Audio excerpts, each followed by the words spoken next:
and $1,000 to repurchase Consultex stock that had previously been issued for $1,000.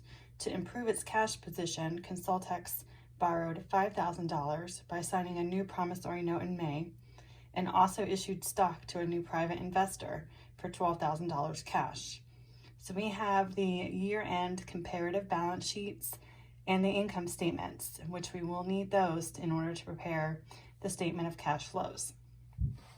So in order to start preparing the statement of cash flows, we're going to start first with the company name and the title of the financial statement. So this is the statement of cash flows, and it's for the year ended October 31st, 2015.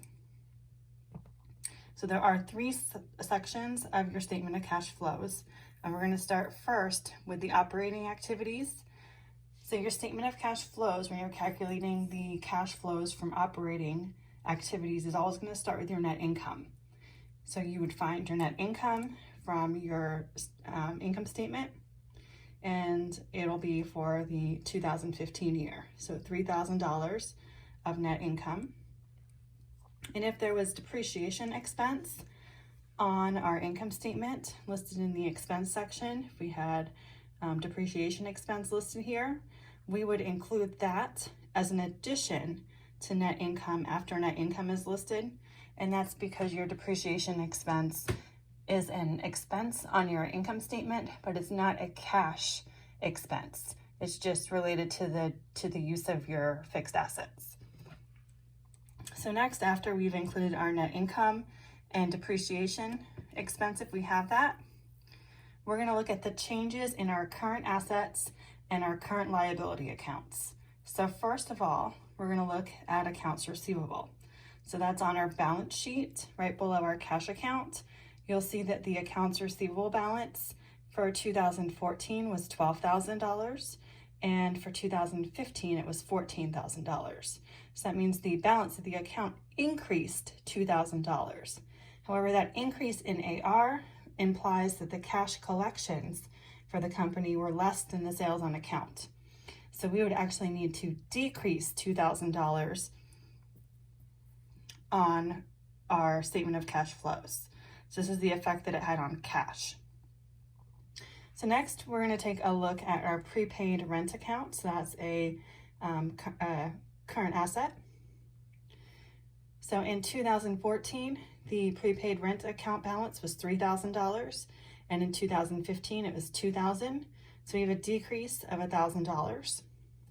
So this means that since that current asset account decreased, that means the expenses were greater than the cash outflows for that account. So we would need to add $1,000 in our statement of cash flows. Next, we have, now land is not a current asset account, so we're not going to look at that for this section of the statement. In the liabilities section, we need to take a look at our accrued current liabilities. So we have salaries and wages payable. So that account was $3,000 in 2014, and 2015 it was $2,000. So it decreased $1,000. So in order to show that effect on cash, the decrease means that the cash flow was greater than the accrual amount. So we would need to decrease that on the statement of cash flows.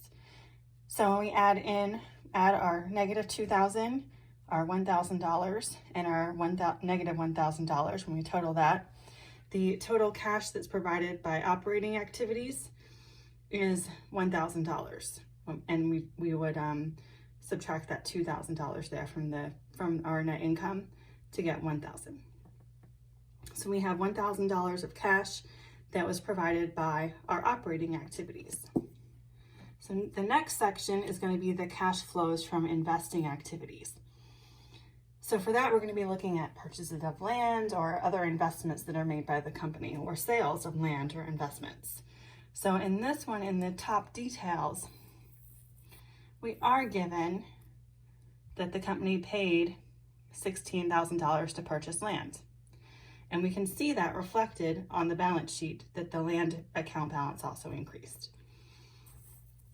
So on our cash flows from investment activities, the company purchased land. So they used cash to purchase land. So that would be a decrease of $16,000 for cash. Now that's the only item that cash was used for investing activities.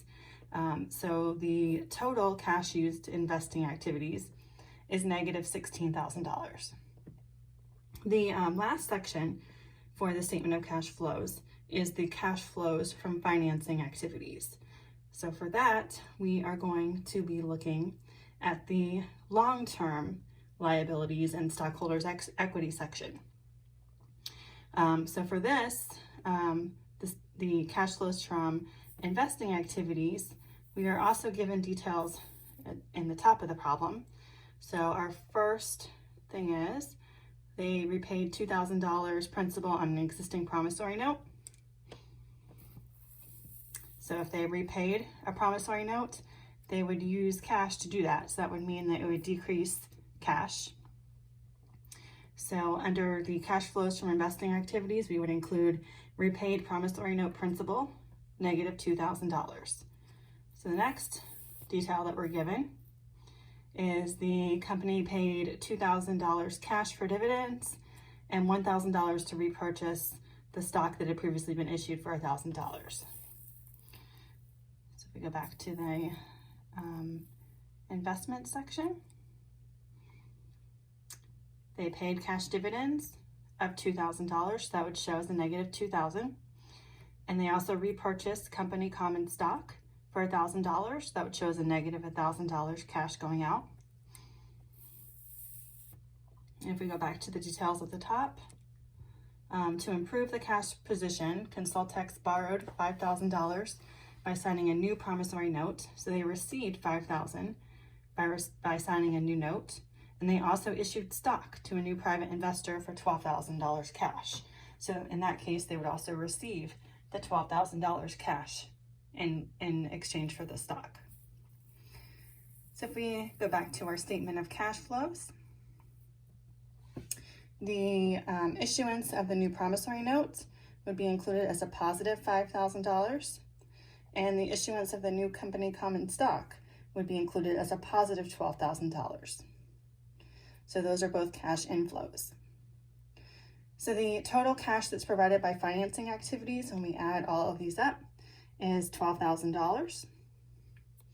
And we can also see in our balance sheet, when we look at our long-term liabilities and common stock, we will see the changes in the accounts there as well too, along with the details that we were given up here.